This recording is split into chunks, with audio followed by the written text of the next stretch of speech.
His name was Quintus Dias, son of Scipio Dias, once renowned and later free gladiator of Rome, second commander of the Inctutil garrison in Britain in the territory of the Pict warriors, otherwise known as the Woads, and centurion of Rome of the 9th Legion. And this is neither the beginning nor the end of his tale, for his tale shall continue until his time has come, and his time will not come until he says so, or until the gods let him die. Until then, though, his life is but his own, no nations, no one else, no man, no woman, but his own. And that tale, the tale of Quintus Dias, is portrayed so fucking well in this movie, Neil Marshall's Centurion, and I fucking love it, I do. Woohoo! Damn, guys and gals, this movie was so fucking awesome, so intense, and so action-packed. And of course, guys and gals, this movie has a very heartwarming tale. A tale of love, revenge, and redemption is what we witness through Quintus Dias' journey, his tale, and his tale is showcased in this movie so well through the point of view of Quintus Dias himself, who is portrayed so damn well by my boy, Michael Fassbender. Long before Michael Fassbender would be the actor we know him now, Mr. Fassbender has starred in movies like this, much smaller yet epic films of the proportion of Centurion, and I love it so much, I do. This movie, of course, was directed and written by Neil Marshall and stars a huge cast of actors, all of who were so good and are led by Michael Fassbender himself as Quintus Dias,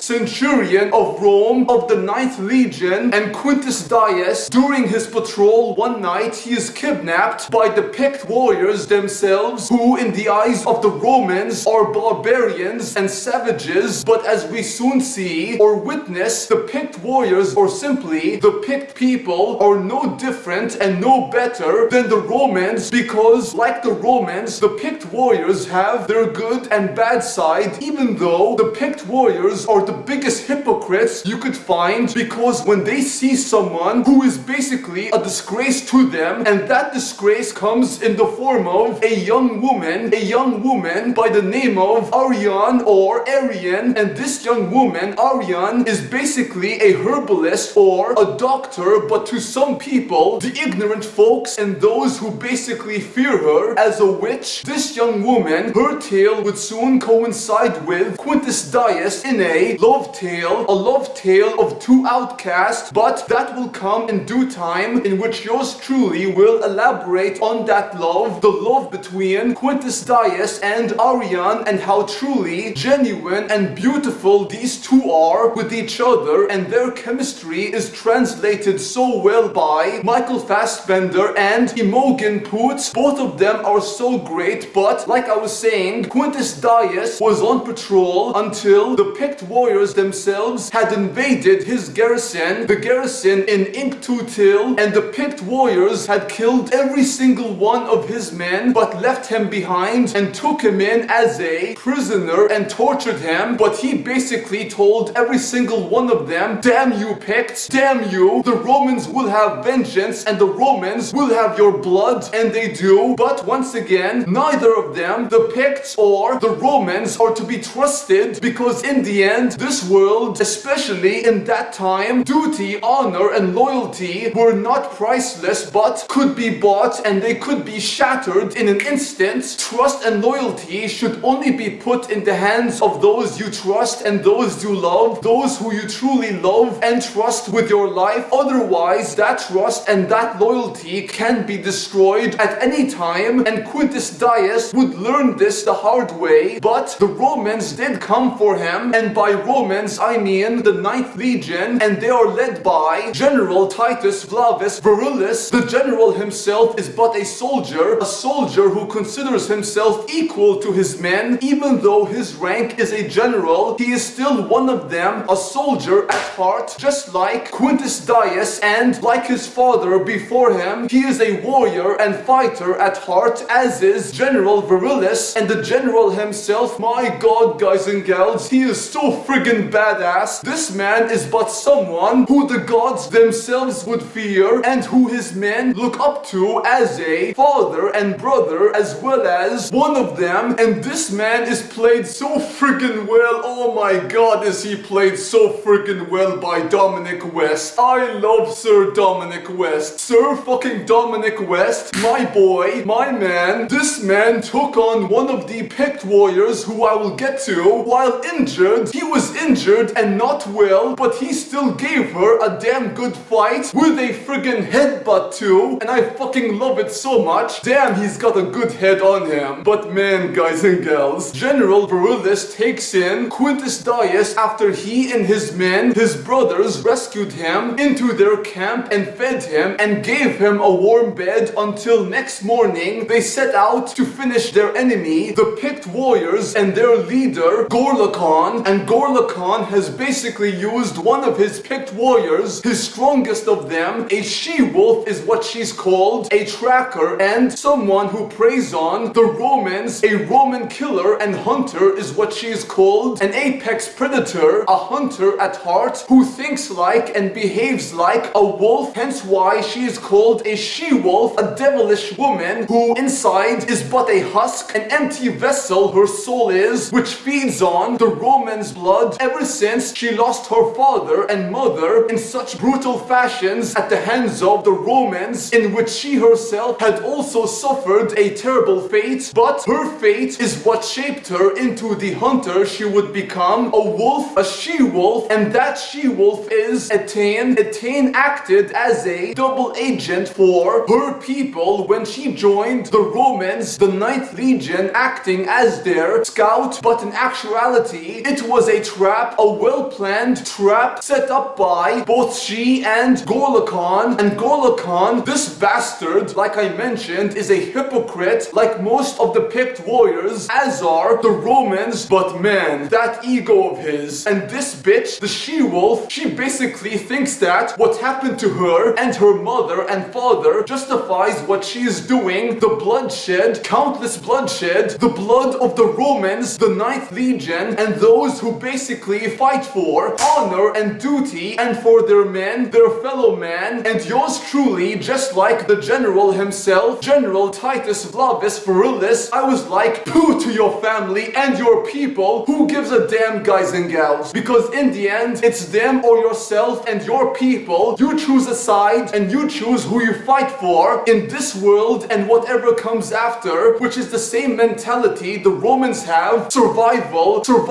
of the fittest. Quintus Dias and General Verullis were led into a trap which they fell for, in which most of their men, their brothers, have fallen before the Pict warriors, but they did took many of them with them to death and shed blood of the Picts. But those who remained include 7 men, 7 or 6, I lost count, but the general himself was kidnapped or taken prisoner by the Picts themselves. Those who remained, one of those survivors, the 6 or 7 or however many men were left, including Quintus himself, who acted as their leader in place of the general until they rescue him, because loyalty, duty, and of course honor is what matters to them, the men of General Verullis, as it does to him, the proud general who died a warrior, and those who remained and still fight on as soldiers, as warriors, as men, including Quintus Dias, Marcus, Septus, Leonidas, Borthus, and of course my man, my second of 3 men, 3 awesome men. I lost count again, but this man is Brick. Brick is the oldest yet strongest, and of course the veteran of them, the one who knows war and nothing else. And this man is definitely old school, Brick is, but he also does have his good side and a humorous side. Oh my god, guys and gals, Brick is definitely the funniest of them all, and he is played so damn well by Liam Cunningham. I love him so much. He was so great as Davos on Game of Thrones, otherwise known as A Song of Ice and Fire, the HBO TV series, and he was so great in this film, Centurion, which I do recommend you guys and gals watch, because that's as far as I will go with the plot of this film, which was so great and so awesome. And this film once again has so much heart and so much soul, besides besides all the action and intensity of it, it's so intense regardless if it comes from the antagonist, which includes Etain, the Pict warrior, the silent one, the mute, the one who had her tongue taken out, the she-wolf, Etain, or if it comes from my three men, Brick, General Verulus, and of course, Quintus Dias, my man. I fucking love him so much. He's so great and so friggin' badass. I love men who show such intensity, as does Etain, a true woman, a strong woman, a woman of who, while mute, she has a fury and vengeance, a lust for vengeance, which is so awe-inspiring, and yours truly loves intensity and that kind of fury in both men and women, so that's why it's so refreshing to see it in a woman like Etain, who I love so much, despite the fact that she's a bitch with a empty soul. A soulless vessel is what her body is, which lusts after the Romans' blood, including Quintus Dias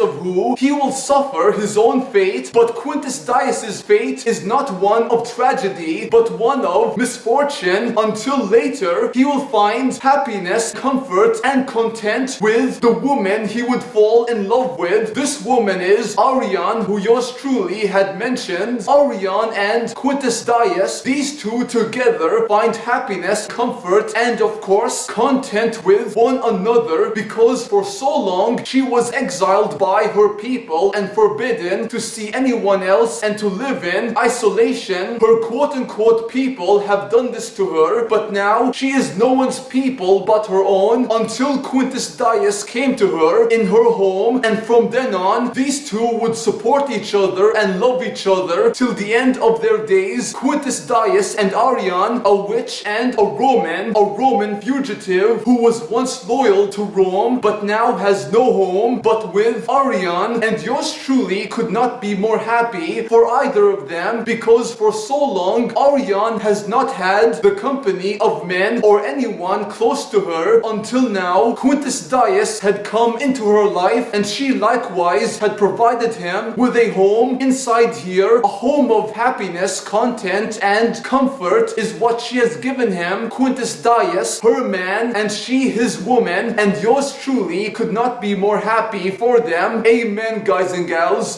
Fucking men. These two are so cute, and whatever happens out of this tale, their tale will continue. It will, guys and gals, and yours truly is so tempted to write a fan fiction of this on Wattpad, which I will. Trust me, guys and gals, I will. And if you want to read it in the near future, you can check the link down below. Wow, guys and gals, freaking wow. This movie was so good, so well acted, so well directed, and of course, so well written. This movie is so epic and so action-packed and has so many great performances from Michael Fassbender, Dominic West, Imogen Poots, Liam Cunningham, and of course, Olga Kurylenko. Olga Kurylenko is so friggin' great and is one of my all-time favorite actresses. I loved her so much as Etain, and she presented a fury and a bloodlust which I found to be inspiring, even though I was like, fuck you bitch, fuck you and die. But she's so great in her role, as are all of them. And once again, I love the love story of this tale, Centurion, so much, and I do recommend you guys and gals watch Neil Marshall's Centurion. Please do. And thank you guys and gals for watching. Hope you enjoyed the video. If you did, please like, comment, subscribe if you wish, and do check out my gaming channel where I do Let's Play series, gaming content, and so much more. Until next time, peace out, take care, adios amigos, au revoir, and sayonara.